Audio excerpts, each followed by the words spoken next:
Ate, siga ni Kuya Hans, no? Siga-sigaan lang yung mga ganong tipo.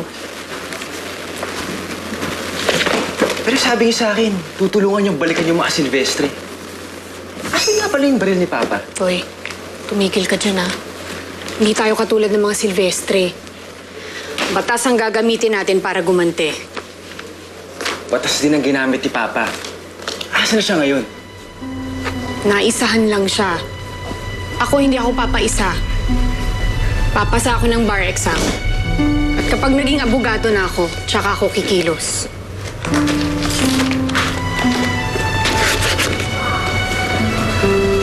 Ate, asan yung picture ni Papa?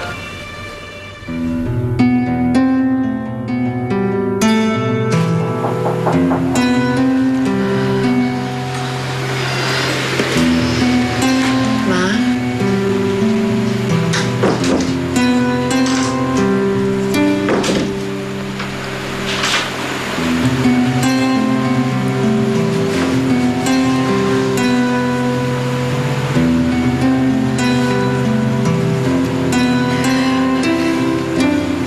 Nung bata pa ako, dahil maaga nga kaming naulila,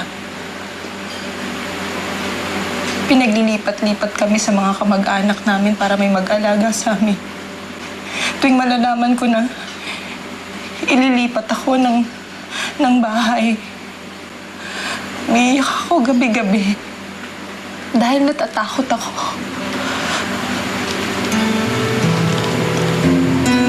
Pero nung nakilala ko Papa mo, si Serafin, hindi na ako natakot. Lalo na nung lumipat kami ng paradiso. Kasi nakilala ko ng taong makakapitan ko. At hindi siya mawawala. Pero bigla siyang kinuha. Bigla siyang nawala sa akin. Anak, natatakot ako. Dahil wala na akong makakapitan. Kayo matakot, Ma. Isipin niyo yung galit ninyo. Isipin niyo yung pagganti na gagawin natin. Linis ka talaga magtrabaho, no? Ba't may ibang trabaho pa ba? Alam mo, dito sa rancho, laging may trabaho. Ang tanong lang kung kaya mo pa. Kaya. Ano ba nangyayari sa'yo at nagkakaganyan ka?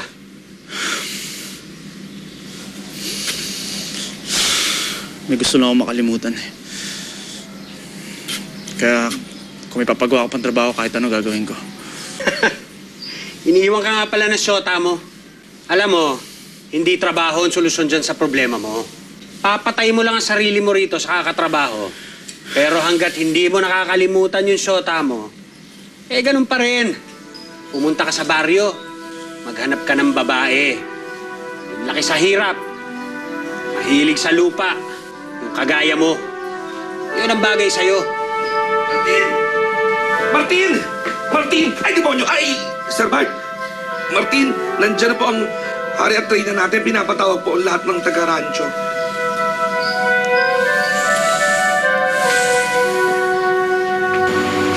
Anak, pagod na akong magalit. Hindi ko na alam kung may lakas pa akong magiganti. Wala na akong makakapitan kung hindi kayong dalawang magkapatid. Pero paano kung kunin din kayo sa akin? Paano kung pati kayo mawala sa akin?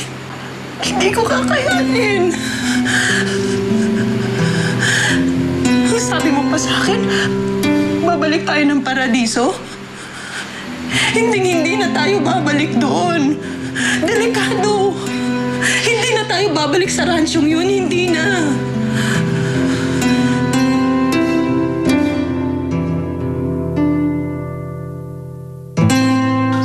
Louie, saan ka man ang galing?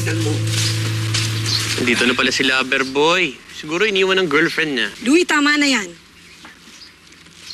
Mama? Pumunta kami rito dahil meron kaming mahalagang announcement sa inyo. Mas palalakihin pa namin itong rancho. At papasok na rin tayo sa meat processing at canning business. Sa ngayon, meron na tayong 300 na baka pa na nabili ko galing ng Australia.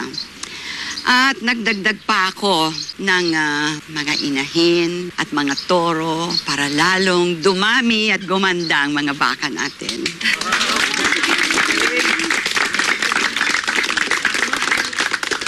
Liban sa pagbebenta ng karne, dadagdagan natin mga produkto natin. Magbebenta na rin tayo ng mga gatas at keso.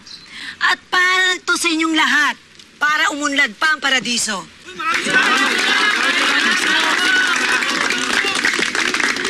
At hindi lang yan, meron pa kami magandang ibabalita sa inyo.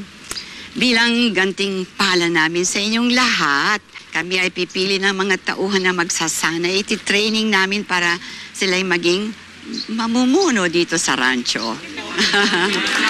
Very good.